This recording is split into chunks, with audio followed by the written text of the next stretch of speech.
Hello everybody. Today I'm going to want to talk about the aviation industry finally recovering from like the few months. So I guess that's good news. So start off with, after March or whatever, nobody wanted to get on like the A380s and 777s because, let's see, 800 people on one plane. Just to get sick, basically 1,000,000%. So the odds were very much not in your favor with 800 people on one plane. And I honestly don't even understand the point of getting like 800 people on one plane. Because I mean, is that really useful at that point, or are you just getting 800 people on the plane to say, look, we got 800 people on one plane, and we got to fly in the air somehow? Because I honestly feel like that's it. I don't think it was very profitable. I think they should have stopped at like 737s, but whatever. They can do whatever they want. Why not? Anyways, so all the bigger planes had to be retired because, well, they couldn't fly because good like finding someone who wanted to fly in them. So it just ended up where they ended up retiring all of them. So by itself, nobody wanting to fly on them doesn't automatically make them retire because they're still pretty valuable, even if they're not flying. But what made them all get retired is that you still have to pay for your maintenance and your annual despite you not flying it. Which means if you're not flying it, you're not making money on it. So if you're not making money on it, then why are you paying for maintenance and a manual? And there are a ton of stuff that are just, everything's more expensive in aviation because the word certified makes everything more expensive in it. So it makes trivial things that might happen fairly often be extremely expensive. Like, let's see, I don't know, someone spilled a milkshake.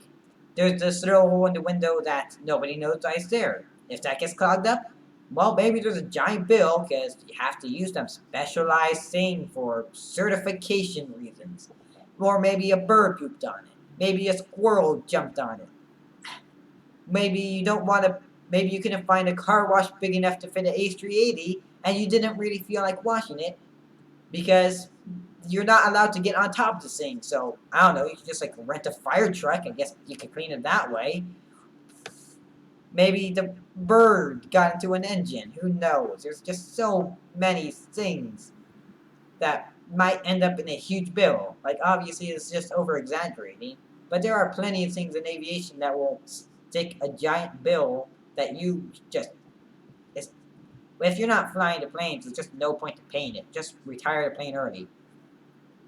So this ends up in a large amount of A380s and 777s getting retired because you can't pay the maintenance for it whenever you're not using it.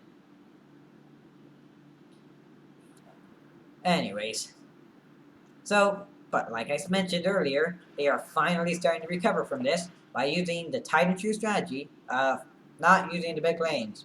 Just move on to regional jets, which is a fairly effective strategy because there's only like 50 people, 60 people maybe at most on regional airlines, so the risk is far less compared to, 800 people.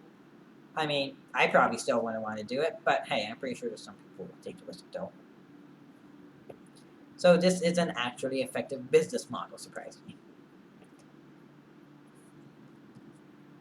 So they're finally starting to recover, and thank goodness. And I like smaller planes better than bigger planes because, again, I don't see the point to fitting 800 people onto one plane. You have to get like 90% of the plane full to be profitable, which is my reason why I think that they're not just, making them big so that, because it's smart or anything. They just want their planes big to say, look, our plane is bigger than the other guys. We are winning in some way. Even though it's, I mean, I don't see it that useful. I mean, the only reason I see a bigger plane being more useful is like freight. Like, carrying stuff around. Like, some of the A380s are being used to carry stuff around. Very few, but I mean, some are. Anyways, rant aside, they're finally starting to recover by using more regional stuff, regional airlines. Thank goodness, because I still would like to be able to fly if I ever had to. So also, SpaceX. They're starting to send people to space now, which is cool. I mean, I have nothing wrong with that. I like space.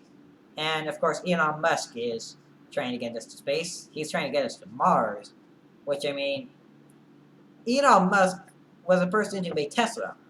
And Tesla was a car that locked people inside of it because they couldn't open the door. So I can just imagine the disappointment whenever they finally get to the moon, or not to the moon, to Mars on Tesla, on like a Tesla spacecraft or whatever, and then they realize they couldn't open the door because, Tesla just messed up. Or I guess it wouldn't be Tesla, but Musk messed up. I mean, Tesla is just a complete disaster, but so far it looks like the SpaceX isn't ending up like Tesla, which I appreciate because I don't want space exploration getting ruined. Thank God. Anyways, there's also someone else who is making reserves to go to the moon for like $200,000. And like 3 years ago, or I'm not really sure if it's 3 years ago, but like for a few years now, I think, we've already had a plane that can fly in space. But it's already been done. I mean, it's still, pioneer and it's still revolutionary because not many planes fly into space. We have the space shuttle. The space shuttle can go into space and can come back, but it takes like a year to fix it up again so that you can actually fly back into space. But that's not necessarily the case with this plane. I mean, I think it probably still will require maintenance to get up in the air, but it's not like any 1 year. So that's cool. $200,000 to go to the moon.